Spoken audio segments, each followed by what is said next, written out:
Sentience of internal, external, or virtual existence.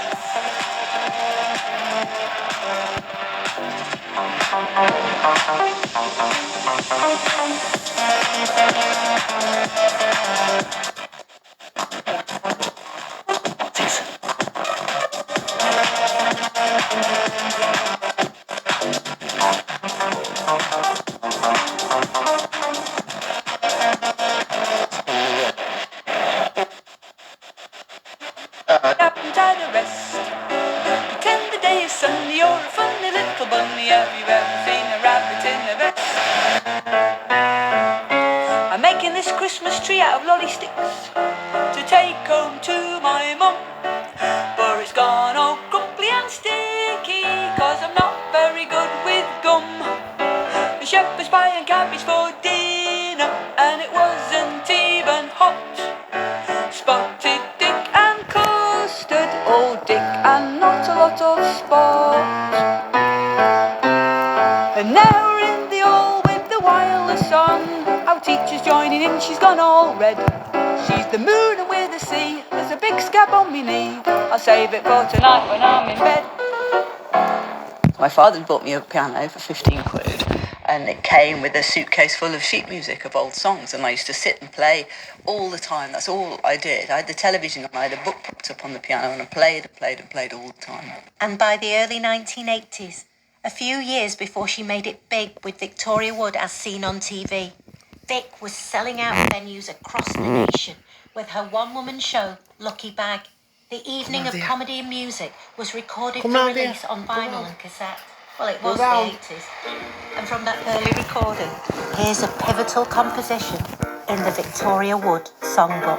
I wanna be 14 again, when sex was just called number 10, and I was up to 7.5. When boys were for love and girls were for fun, you burst out laughing if you saw a nun. Sophistication was a sports car and a chiffon scarf. I wanna be 14 again, tattoo myself with a fountain pen, pretend to like the taste of rum and coke, chuck my school hat in a bush, spit on my mascara brush by consulate, and teach myself to smoke. I wanna be 14 again, free rides on the waltzes of the fairground, meant for a promise of a snog, the last night of the fair. French kissing as the kiosk shut, behind the generators with your coconuts, the coloured lights reflected in the brill cream on his hair. I wanna be 14 again, for all the things I didn't know then. When I was funny, I was famous, I was never ignored. I was a crazy girl, I had a laugh, I had Ilya Kuryakin's autograph. I had no idea you could wake up feeling bored. That song, 14 Again, was written by Victoria for her play Talent back in 1978. It followed Maureen and Julie, two friends discovering the seediness of a talent competition, no doubt inspired in part by Vic's own experience of appearing on the ATV talent show, New Faces, where she performed her own material. And it was Victoria's ability to write songs to order that put her on the path to stardom. Observation was central to Victoria's talent, and it was a skill she shared with another prolific danseur, writer and actor. I saw Joyce Grenfell when I was about 6, and I went to see her with my sisters and my parents. I think it was in Buxton. My sisters went round to see her afterwards to the stage door, and my mother said I couldn't go because I was too small. And my sisters told her that they had another sister, and she came out. She came out of the back of the theatre to find me, to say hello, and said, "Is this Vicky?" I've never, ever forgotten. Well, if ever I do a show, I always go to the stage door, and I wait until everybody's said what they want to say, because I think it's really important. But I remember Joyce very, very clearly on the stage. And then that made a huge impression on me, that she was not just a woman, but she was standing alone on the stage. And then that did appeal to me, that you would stand there alone. And it took me from 1974 to 1978 to work out how you actually wrote a joke. And then when I wrote a joke, I thought, this is how you write a joke. As a singer, life was hell. I never did too well. I was never asked to play the same place twice. I was paid my final wage. Then an agent came backstage and gave to me some brilliant advice. Pretend to be northern. Just smile and act dense. Just sing something northern. It doesn't have to make sense. Make a list of northern cliches and you can't go wrong. Put in any order. You've got a northern song. You just go. Tripe, clogs, going to the dogs, Wigan and Blackpool tram. Brass bands, butties in your hands, whippets and next door's man. Cloth cap, hanky full of snap, shawls and scabby knees. Hot pot, 7 to a cot, headscarves and mushy peas. I threw away my skin-tight suits, and I bought some heavy boots, and I wore a woolly shawl all nice and flowery. I spent neat after neat watching Coronation Street and studying the works of L.S. Lowry. Now I'm fully northern, and it works a treat. Spent half the year in Preston and the other in Crete, and buying a bungalow in Weybridge. Before too long, once I've made enough brass money from my northern song, I'd just go right, man, eating out the pan, tanners and threepenny bits. Pram, wheels, good old Gracie Fields, braces, bugs and nits. Fish, chips, cycle clips, gaslighting games in street. Nutty slang, privy at the back of the Bradley, I unread. Fog, smog, sitting on the bog, cobbles in the morning mist. Park drives at a 45 for a backstreet debauchinist, it's terrible.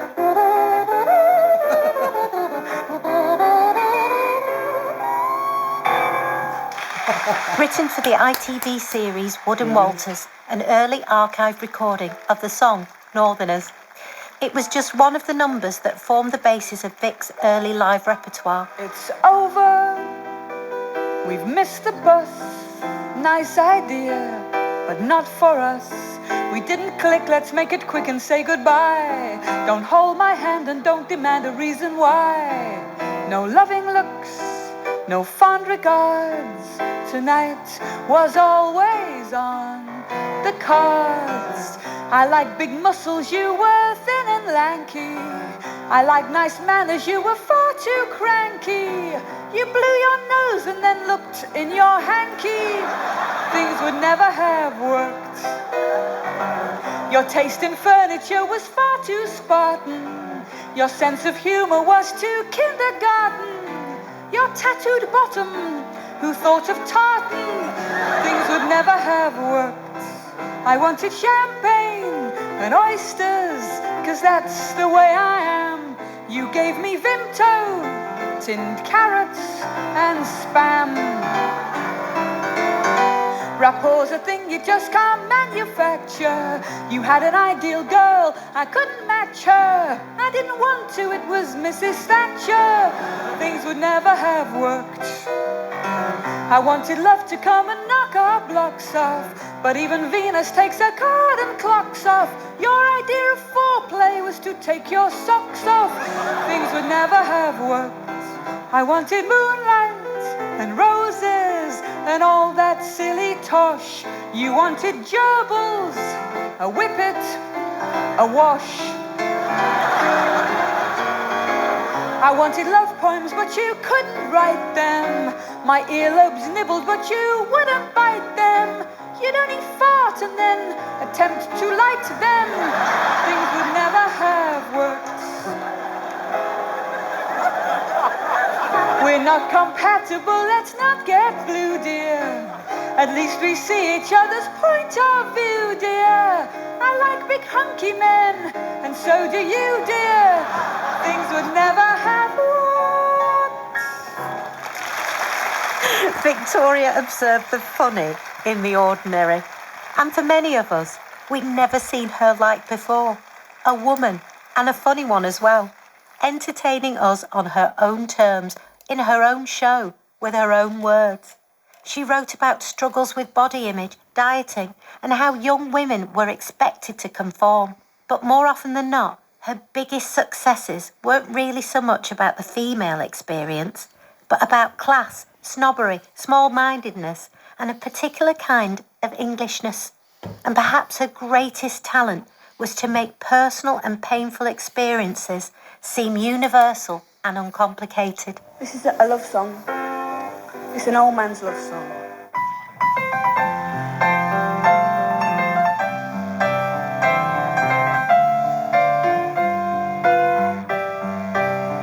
Made your breakfast this morning like any old day, and then I remembered and I threw it away. I found an old photo in the kitchen drawer, you by the seaside during the war.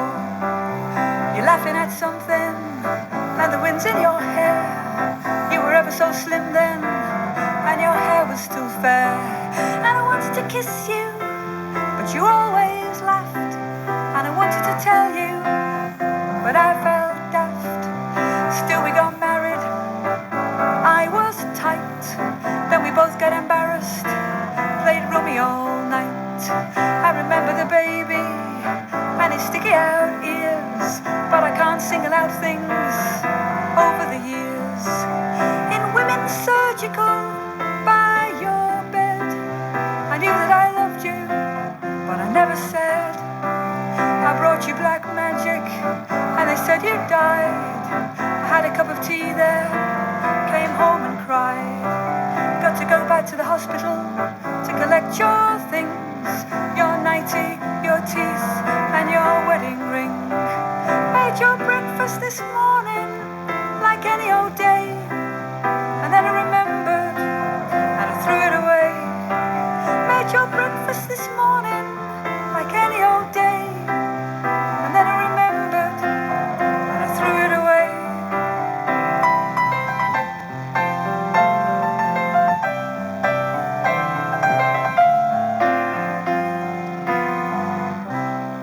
It's one of the first songs I wrote when I was first working with Dame Julie Walters at the Bush Theatre in Shepherd's Bush in 1978. That was one of the songs I wrote. The show was called In at the Death, and it was all about death. So that was the song I wrote about a man whose wife had died. That was the first good song I wrote. I did think it was a good one. Wasn't it just?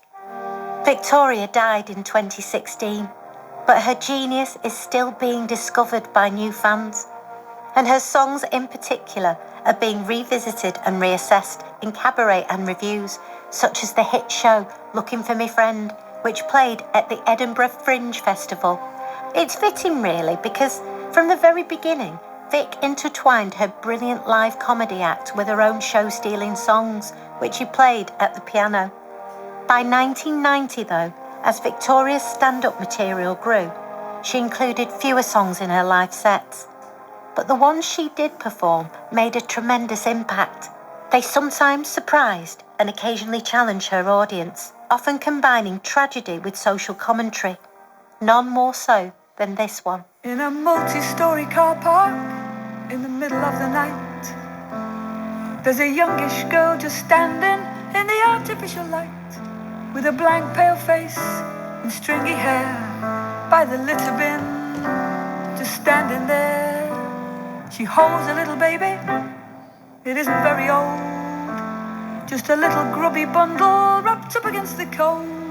And she looks around and puts the baby in the litter bin.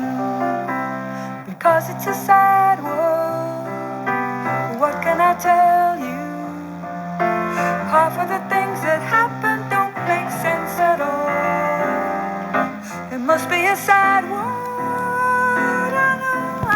I know.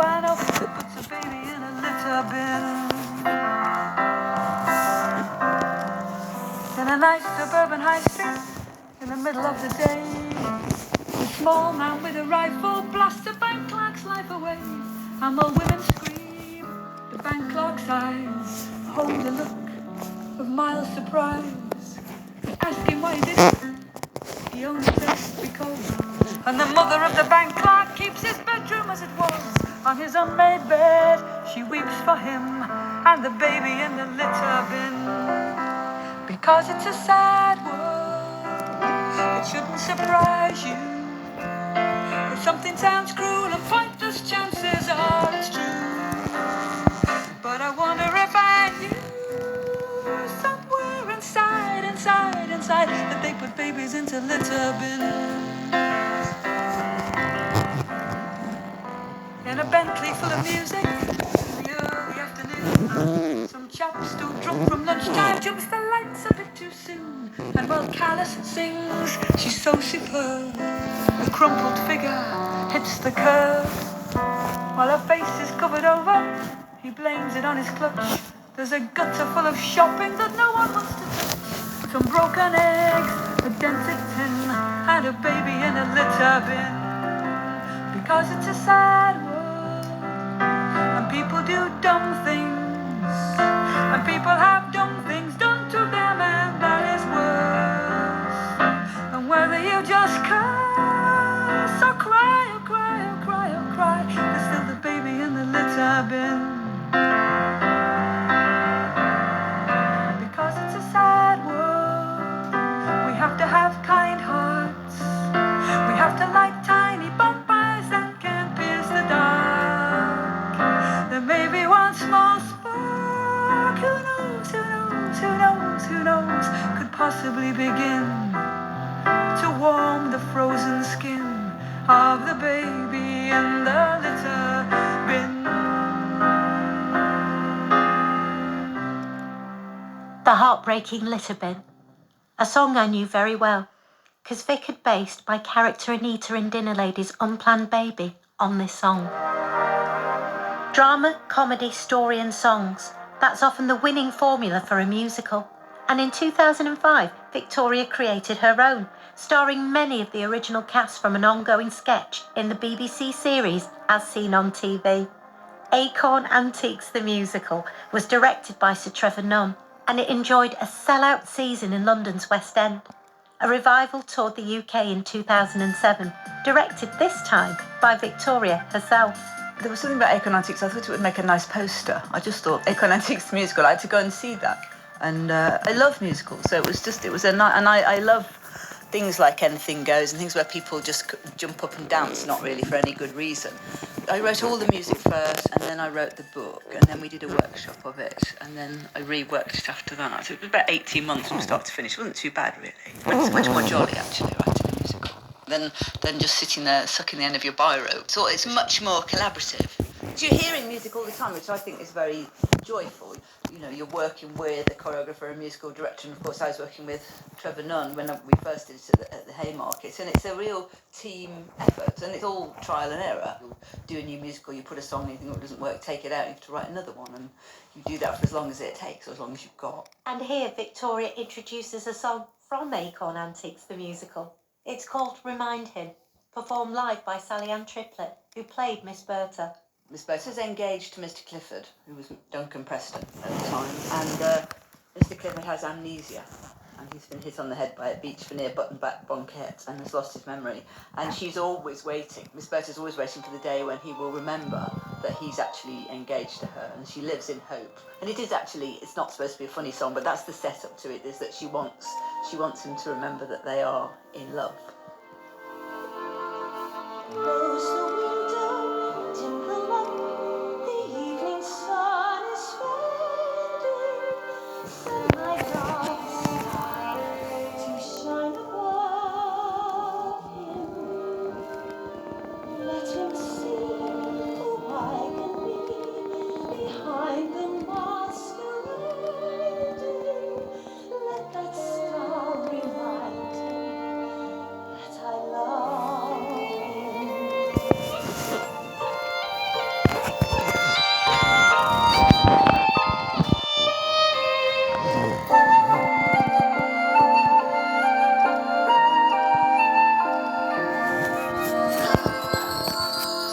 Send a flare high in the air, a message in a rocket, colors that will light the sky behind him. Take the past and tie it fast and put it in his pocket. Add a bit of love just to remind him. Once we were together and I didn't see an end, didn't see what changes could arise. Now he's not a stranger, but you couldn't call him friend.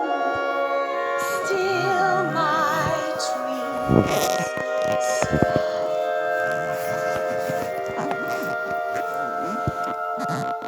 Hold a note and make a boat and let it float down river. Let it travel slowly. Let it find him. Let him read and let him heed the message I deliver. That miracles occur, that memory could stir.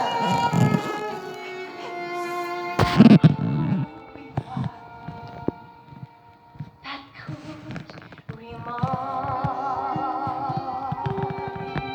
him. I'd love to do another musical. I really would, but it takes a lot of effort for me as one person to amass that much music. I mean, I was quite surprised I managed to write some new songs for the new version because I thought I'd sort of run out of tunes, but I did manage to write a few more. But it's something I would like to do, maybe in a few years' time. And she did. That Day We Sang, first staged in 2011, was based on the true story of the Manchester Children's Choir, who made the iconic recording of Nymphs and Shepherds in 1929.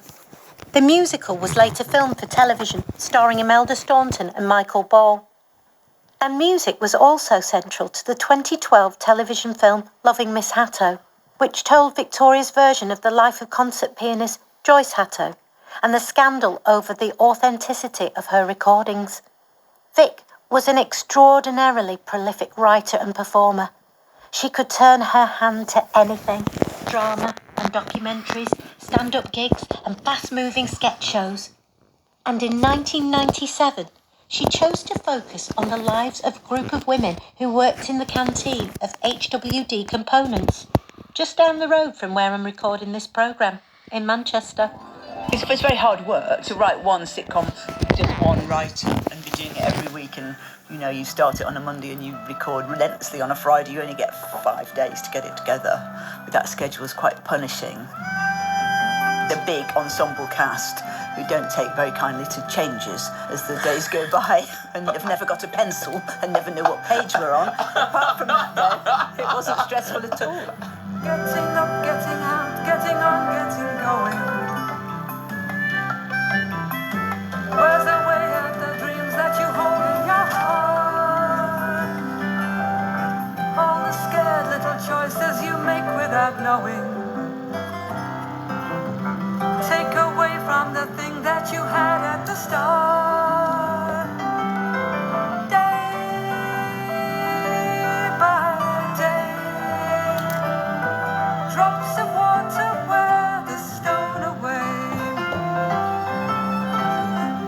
modelled it slightly on Cheers and slightly on Dad's Army so that I could have a lot of people, and I wanted it set in one place so that you'd only just see them at work, you wouldn't never see them anywhere else.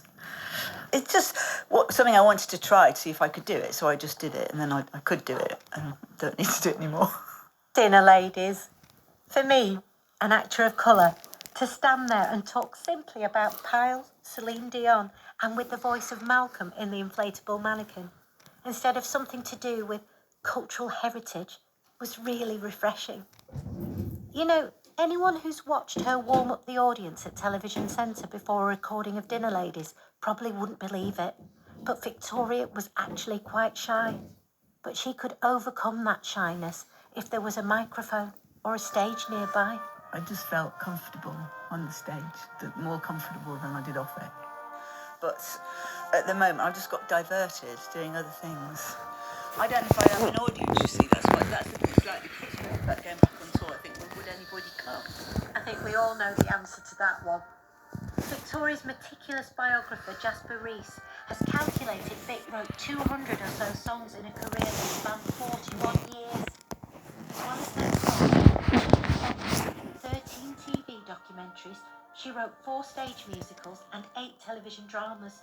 She also had the responsibility of creating 4 eagerly anticipated Christmas specials for BBC One.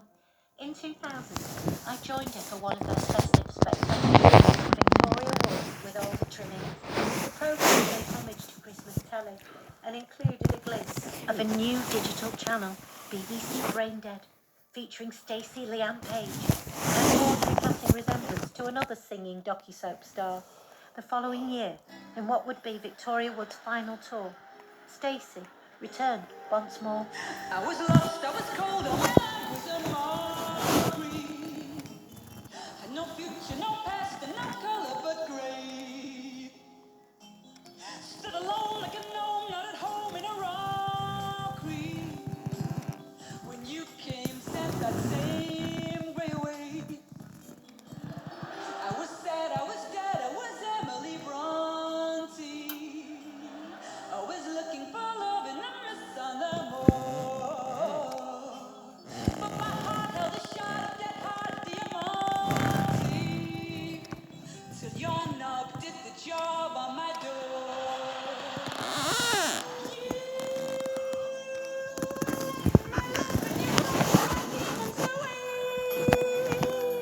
You heighten my feelings, my bust is on fire night and day. Oh, what can I say? Since you gave my ass that shove. Get it next time. There's blue in the sky above, filling my world with love.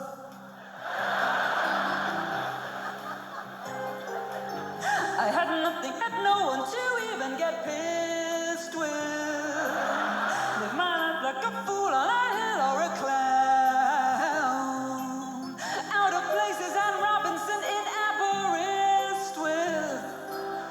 When you came, my defenses were down. Well, life was dull, life was cheap, like the programs on Carlton. Always hoping for something exciting to start. But my love had grown bold and so like Bobby Charlton, I combed it across the top of my heart. But she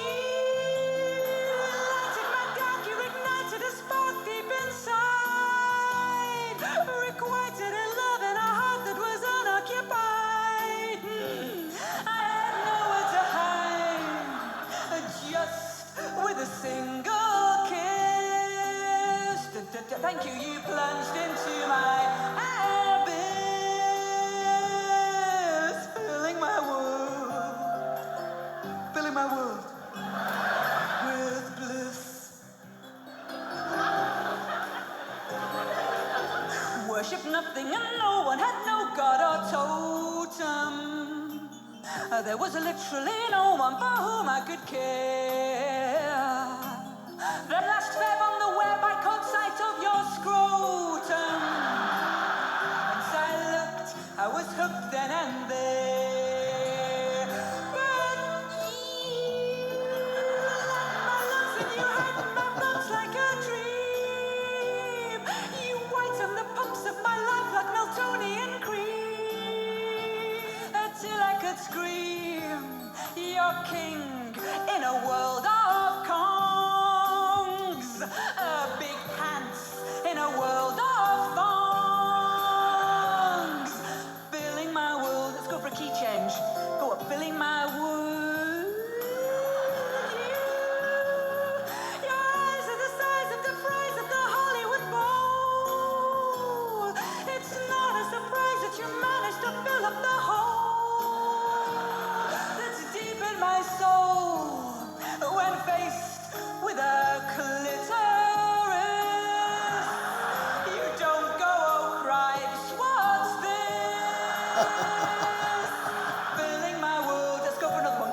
fill up my fountains with coins. Times without counting, I'm lost in the lust of your loins. A groin amongst groins, the minute we kissed, I knew right there in that chip shop queue. I'd be filling my world, big finish, filling my world, big long note with you.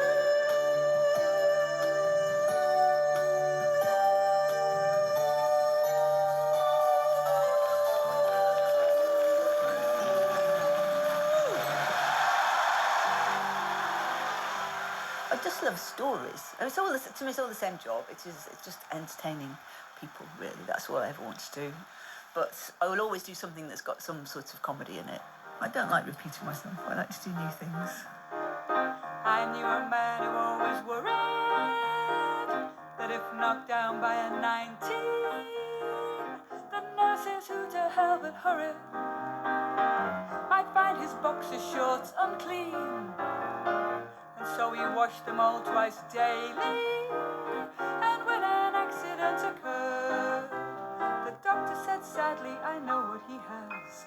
The poor man is dead, he's allergic to dares. 'Cause this is real life, which is always such a mess, badly designed, under-rehearsed, no proper tunes. We live in real life, which is not a nice address, needs doing up, needs some white paint, needs a few blues.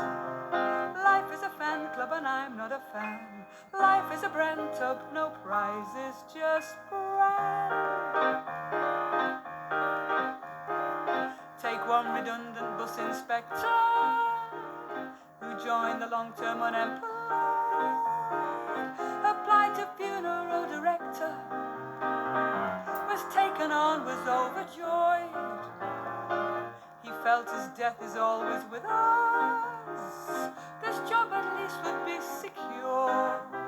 He shouldered the coffin, the sun on his back. The boss saw him smiling and gave him the sack. 'Cause this is real life, and we're not allowed to swap, hoping to find one with more plot, one with more sex. We visit real life, and we blunder around the shop, squinting at lists, losing our purse, dropping our specs. Life is a handshake that's clammy and limp, a scene from a script that's been typed by a chimp. A sweet old couple had a party, 'cause they'd been married 60 years. Sat hand in hand and hale and hearty. The local press were all in tears. The woman from the news said, Ivy, what took your marriage last so well? She looked at her husband then said with a wink, regular sex with the Coleman, oh, you think. 'Cause this is real life, which is always going to be like a toupee, hurting your head, showing the join. Because in real life, there will always be a knee coming your way, aiming itself straight for your groin. It's a windowless room in the Hotel Bellevue. It's an ass-kicking party thrown specially for me and you.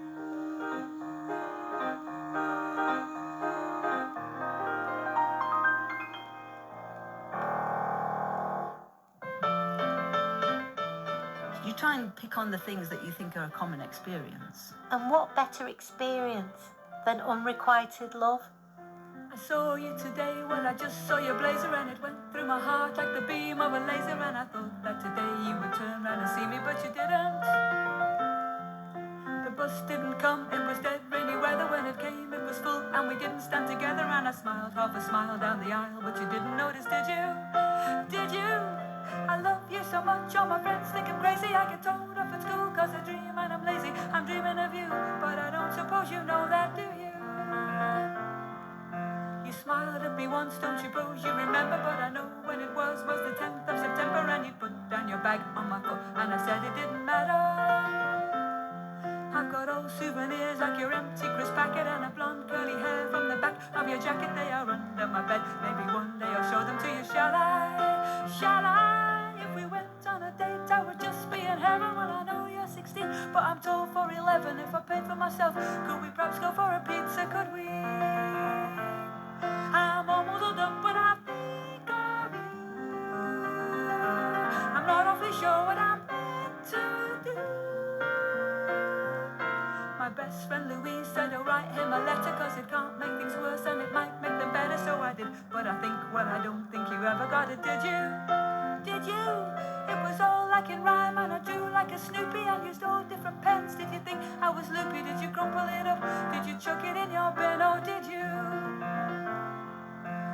saw you today, well, I just saw your blazer, and I'm hurting inside like I'm cut with a razor, cause I thought that today you would turn round and see me, but you didn't. I wrote that I loved you and I really meant it. Now I feel really dumb, I should never have sent it. Do you hate me or what did I do? Stupid spelling, tell me, did I? Did I? Cause I think about you right from dawn until dusk. You haven't spoken to me, I just stand in your bus queue. And I sent you a note, but I don't think that you got it, did you? As featured on her 1997 album, Real Life, The Songs, The Touching, Crush, and haven't we all had one of them? And while we're on the subject of relationship songs, one stands head and shoulders above the rest. Vic first performed it in 1986 at a concert in Harrogate, and it went on to become her most popular. But as she explained after resurrecting it once more for one of her acclaimed Christmas TV specials, it was a song that even Victoria Wood approached with caution. I was reluctant to learn it, but I was very delighted to do it, and to do it as a big dance number, as a big finale. It's really hard because it's such a long song, full of key changes. Frida and Barry sat one night. The sky was clear, the stars were bright. The wind was soft, the moon was up. Frida drained her cocoa cup. She licked her lips, she felt sublime.